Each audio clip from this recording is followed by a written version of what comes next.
"It hurts to look at these women who've tattooed their eyeballs. Sometimes, you get bored with your look and want to mix things up a bit. You get it. But a new trend women are turning to is permanent, and it can make them go blind.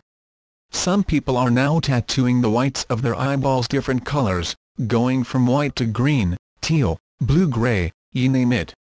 Tattoo artist and OD modification specialist Luna Cobra, we're guessing not his real name, tells the BBC that the idea was inspired by the 1980s sci-fi flick Dune, which features people with blue eyeballs. "There used to be a private body modification convention that happened every few years in Canada," he says. "That year, an old friend had photoshopped a picture of his eyes to look blue like in Dune. I told him, I think I can do that for real." Luna found a few brave volunteers the next day and figured out how to do eyeball tats. He's modified his technique over time, but the gist is the same. He injects dye into the eyeballs so it sits under the eye's top layer, called the conjunctiva.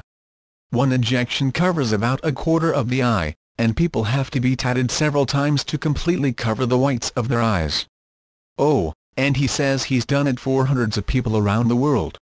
If you want to amuse yourself by decorating your eyeball, why not do it? He says. "I do a lot of things that look like tie-dye or cosmic space.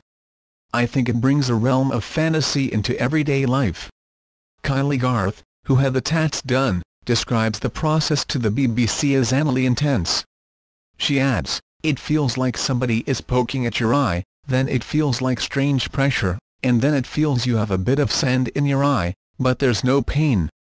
This is a really, really bad idea," says Albert Pang, board-certified optometrist at Trinity Eye Care in Texas and a diplomate of the American Board of Optometry. "Not only can you go blind, but the pigment can cause an allergic reaction in your eye that will never go away.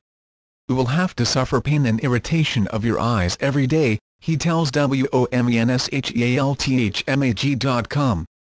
"Eye reaction will linger forever. If the needle isn't properly disinfected, it can also cause an infection that's difficult to cure," he says. Also worth pointing out, an eyeball tat is forever. "NCE, you put the pigment into the eye, you cannot get it out," says Pang.